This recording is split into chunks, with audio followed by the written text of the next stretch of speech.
안녕하세요, 조승현입니다. 오늘 조승현의 탐구 생활에서는 산타클로즈와 크리스마스 트리의 유래와 역사에 대해서 한번 얘기해 보겠습니다.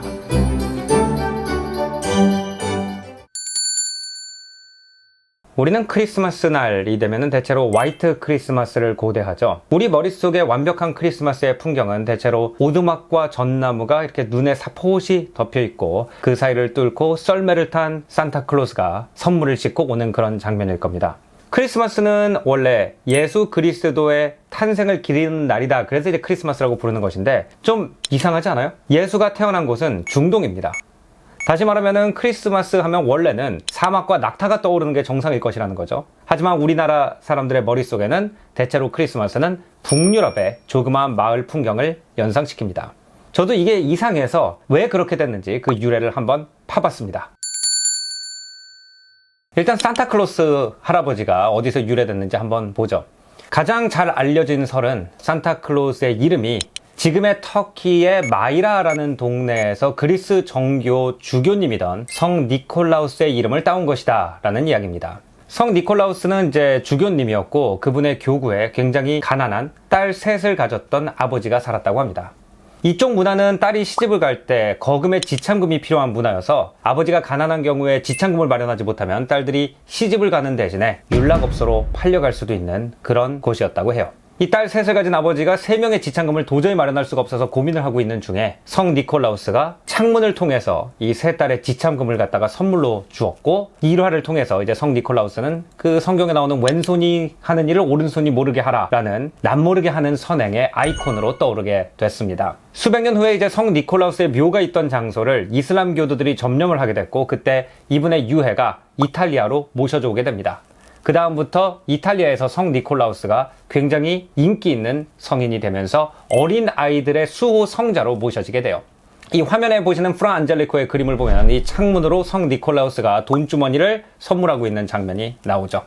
유럽의 교역료를 타고 이 아름다운 일화가 유럽 곳곳으로 퍼지게 되면서 특히 네덜란드에는 성 니콜라우스의 기일인 12월 7일에 고아원에 많은 사람들이 장난감이라든지 아이들을 위한 선물을 준비해가지고 수북히 상자를 쌓아놓고 아이들이 동시에 선물을 하나씩 골라서 그 선물을 푸는 전통이 생겼다고 합니다. 이때 아이들이 이 선물은 누가 주신 거예요? 라고 물어보면은 선생님이나 고아원에 계신 어른들이 이거는 성 니콜라우스가 준 거야 라고 얘기를 했는데 이 발음을 아이들이 잘못해서 신타클라스라고 발음을 하게 됐고 그 발음이 영어로 넘어오면서 산타클로스가 됐다라는 설이 있습니다. 근데 자, 우리가 산타 하면 떠오르는 이미지는 풍채가 좋으시고 수염이 더부룩하고 이렇게 동계 복장을 하고 있는 할아버지세요. 근데 여기에 지금까지 전해지는 성 니콜라우스의 초상을 보면은 사실 굉장히 좀 마르시고 누가 봐도 그 중동에 사시는 분 같은 그런 이미지입니다. 그렇다면은 이 풍채가 크고 수염이 더부룩한 산타의 이미지는 어디서 왔을까요? 이것은 북유럽 전통에 이미 있던 전설과 성 니콜라우스의 이름이 합쳐져 가지고 만들어진 것이라고 합니다. 새로운 산타클로스의 출현을 이해하기 위해서는 우리가 왜 크리스마스가 12월 25일인지에 대해서 잠깐 얘기할 필요가 있습니다. 사실 중세 가톨릭에서는 크리스마스보다 훨씬 더 중요한 날짜가 3월 15일이었습니다. 3월 15일은 가브리엘 천사가 성모 마리아한테 나타나서 너가 신의 아기를 가지게 됐다라고 얘기해준 날이고요. 이것을 갖다가 라틴어로는 아눈티아티오, 우리나라 말로는 성수태 고지일이라고 부릅니다. 이제 중세 카톨릭들은 이때 아기가 잉태하는 순간 새 시대, 신약의 시대가 시작됐다라고 믿었기 때문에 대부분의 서유럽 국가에서는 이때를 우리나라의 설날처럼 새해의 시작일로 생각을 했습니다. 대체로 사람이 임신을 해가지고 아이를 낳는 데까지 9개월이 걸리기 때문에 성수태 고지일인 3월 15일에서 정확하게 9개월 뒤인 12월 25일이 크리스마스로 축하된 것은 어떻게 보면 당연한 일인지도 모르겠어요. 또 그리스 정교에서는 1월 6일이 굉장히 중요한 날입니다. 1월 6일은 3명의 동방박사가 별을 따라와서 구유통에 있는 아기 예수에게 몰약을 바쳤다라고 전해지는 날로 공현대축일이라고 하는 축일이었어요. 아이가 구유통에 누워가지고 선물을 받을 정도가 되면은 출산 후 한 열흘에서 2주 정도 됐을 것이다. 그렇기 때문에 크리스마스가 12월 25일이면 양쪽에서 계산을 했을 때 딱 적당하기 때문에 그때를 크리스마스로 자연스럽게 축하하게 됐다라고 하더라고요. 근데 12월 25일은 또 고대 로마의 달력에서 동짓날이기도 합니다. 이 동짓날은 1년 중에 가장 밤이 긴 날이기 때문에 거의 대부분의 문화에서 뭔가는 해요. 우리나라 같은 경우에는 팥죽을 먹고, 옆 나라 일본에서는 유자를 탄 탕에 몸을 담근다고 합니다. 또 이란 같은 경우에는 밤새워서 가족이랑 같이 하페즈라는 시인의 시를 읽으면서 여러 가지 석류 같은 붉은 과일을 먹는다고 해요. 북유럽에서는 이 동짓날을 유울타이드라고 불렀어요. 북유럽 사람들은 유울타이드에 하늘의 오로라라든지 아니면 굉장히 밝은 밀키웨이, 은하수가 나타나기 때문에 그날 오딘이라고 하는 그들의 전통 신앙에서 믿는 신이 사냥을 간다라고 믿었다고 합니다. 그리고 그것이 하늘에 나타나는 것이다. 이 오딘의 이미지를 오른쪽에 띄워드리고, 그리고 오늘 우리가 알고 있는 산타클로즈의 모습을 왼쪽에 띄워드리겠습니다. 둘 다 풍채가 좋고 수염이 더부룩하고, 또 오딘의 별명이 북쪽에서 선물을 가져오는 아저씨라는 별명이 있었대요. 항상 오른쪽 어깨 위에 주머니를 메고 있었는데 오늘날의 산타클로스도 주머니를 메고 있죠. 이 유울타이드와 크리스마스가 거의 비슷한 날 또는 같은 날이었기 때문에 유울타이드의 선물을 가지고 오는 오딘과 그 12월 7일의 기일이 있는 성 니콜라우스의 이미지가 민중의 상상력 속에서 합쳐져서 만들어진 것이 바로 산타클로스다라는 것이 가장 유력한 설입니다.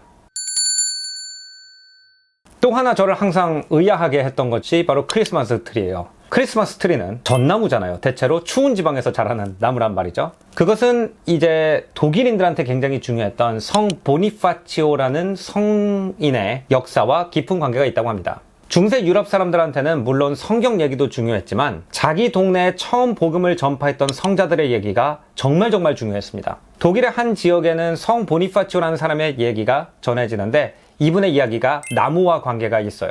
우리가 이제 북유럽의 천둥의 신, 또르라고 부르는 신이 좀 남쪽 독일에서는 도나르라는 이름으로 알려져 있는데 이 도나르라는 신의 나무가 오크나무라고 합니다. 처음에 성 보니파치오가 복음을 전파하러 게르만족들의 땅을 밟았을 때 사람들이 도나르의 나무를 맴돌면서 춤추고 있었다고 해요. 성 보니파치오가 이건 미신이다, 내가 그걸 증명해 보이겠다라고 얘기하면서 도끼를 꺼내 들었다고 합니다. 만약에 내 말이 맞다면 내가 이 도끼를 한번 휘두르면 이 오크나무가 한 번에 넘어질 것이다. 성 보니파치오가 도끼를 휘두르니까 과연 이 오크나무가 한 번에 넘어졌고 그 자리에 전나무가 솟아올랐다라고 해서 그때부터 독일의 크리스찬들은 이 전나무를 성 보니파치오의 나무다라고 해서 신성하게 여겼다고 합니다. 또 전나무 같은 경우에는 종교적 상징성을 부여하기가 굉장히 좋은 나무였어요. 옆에서 보면 삼각형이기 때문에 삼위일체와도 관련이 있다라고 사람들이 믿었고, 또 옆에서 보면 마치 하늘 전국을 가리키고 있는 화살표처럼 생겨서 신적으로 고개를 돌리고 싶은 인간의 열망을 담았다라고 해석하기도 했습니다. 그래서 이제 독일의 상인조합인 여러 길드에서 크리스마스 때가 되면 이 나무를 길드홀 앞에 세우고 그 길드에서 생산하는 여러 물건을 나무에 걸어서 장식을 했다 라고 하네요. 이것이 이제 후에 마틴 루터의 종교개혁을 만나면서 훨씬 더 강한 상징성을 가지게 됐습니다.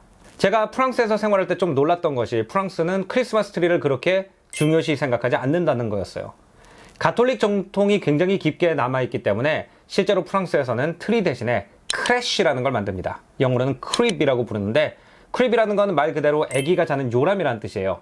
말 구유통에 아기 예수가 누워있고 옆에 요셉과 마리아가 있고 세 명의 동방박사가 몰약을 바치는 장면을 밀랍 인형이나 지푸라기 인형으로 만들어서 디오라마처럼 설치해 놓습니다. 여기는 이제 성경 이야기를 갖다가 실제로 재현을 해서 대체로 돌밖에 없는 지형이라든지 사막 또는 낙타 같은 동물을 갖다 세워놓기도 해요. 하지만 독일이 종교개혁을 갖다가 먼저 실시하면서 이 성상을 만드는 것을 굉장히 터부시 여겼기 때문에 그 모든 크리스마스의 축제가 트리로 집중이 되게 됐고, 또 이후에 독일 낭만주의가 19세기에 발전하면서 독일 민족은 원래 자연을 숭상하는 민족이다라는 민족관이 생기면서 이 크리스마스 트리는 아주 크리스마스를 축하하는 독일인들의 독특한 방식으로 세상에 알려지게 됐다고 합니다. 오늘날은 우리가 크리스마스 트리를 세계인의 문화라고 생각을 하지만 1차 대전 시대, 지금부터 100년 전까지만 해도 크리스마스 트리는 독일 문화다라는 인식이 굉장히 강했다고 합니다. 사실 이 크리스마스 트리가 세계로 퍼져나가는 데는 이 유럽 귀족들의 정략 결혼이 굉장히 중요한 역할을 했어요. 대체로 독일 출신의 귀족 여성이 다른 나라의 왕실로 시집을 가게 되면은 자기 고향이 그리워서 거기서 트리를 세워놓고 크리스마스 셀러브레이션을 했고, 그것 때문에 다른 궁전으로 이제 트리가 전파됐다고 해요. 영국 같은 경우에는 대영 제국의 가장 오랜 재위 기간을 거쳤던 빅토리아 여왕의 남편인 알베르트 공이 독일인이기 때문에 영국 궁전에서도 크리스마스 트리를 세우게 됐다고 해요. 왕실에서 크리스마스 트리를 세우니까 여러 부르주아나 귀족 집안도 역시 크리스마스 트리를 세우기 시작했고요. 또 영국의 극심한 빈부격차를 비판하는 찰스 디킨즈나 오 헨리 같은 사람이 크리스마스 정신을 축적된 부를 좀 나눠주는 날로서 이렇게 홍보하기 시작하면서 영국의 제국주의와 산업혁명의 피해를 본 사람들, 영국의 식민지 사람들이 이 오 헨리와 디킨즈의 소설에 많은 공감을 하면서 크리스마스 트리가 전 세계로 퍼져나갔다고 합니다. 미국의 크리스마스 트리와 독일식 크리스마스가 전파된 데는 또 독특한 역사가 있다고 하는데요. 18세기 말에 미국이 영국에서 독립을 하기 위해서 독립전쟁을 했죠. 그때 영국 군들이 미 대륙의 독일의 헤세라는 지역의 출신의 용병을 많이 고용해서 투입했다고 합니다.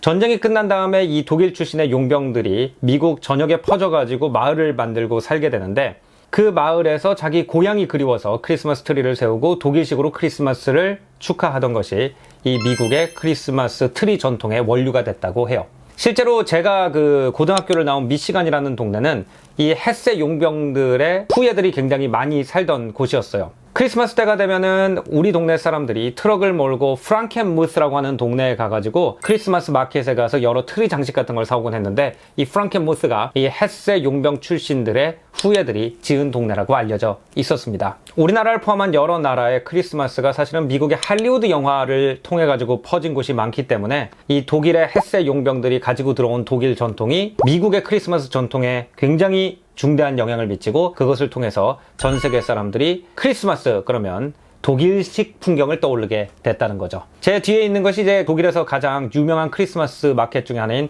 뉴렌버그 마켓인데요. 사실 우리가 즐거운 크리스마스, 아름다운 크리스마스 하면 떠올리는 이미지는 예수가 태어난 중동이 아니라 독일의 크리스마스 마켓의 이미지라는 것을 알게 됐습니다. 사실 문화가 뭐냐라고 어떤 사람이 저한테 묻는다면 저는 프랑스 가수 아르망 플리어 디디의 말을 따서 아이들을 잠들게 하고 성인들을 꿈꾸게 하는 이야기다 라고 얘기할 것 같아요. 아마 전 세계에서 크리스마스에 관련된 이야기들만큼이나 많은 아이들을 푹 잠들게 하고 많은 어른들을 꿈꾸게 한 얘기도 없을 것 같습니다. 하지만 이 스토리는 어떤 천재적인 작가나 한 엘리트의 펜에서 나온 것이 아니라 민중들이 자연스럽게 여러 자기네가 들은 이야기를 갖다가 혼합하고 재창조하면서 만들어진 얘기라는 걸 알게 돼서 크리스마스의 그 의미가 더 따뜻하게 느껴졌습니다. 여러분도 좋은 크리스마스 이브 보내시고 내일 정말 행복한 크리스마스 사랑하는 사람과 따뜻하게 보내시기 바랍니다. 구독, 좋아요 꼭 눌러주시고요. 저는 다음 에피소드에서 뵙겠습니다. 안녕히 계십시오.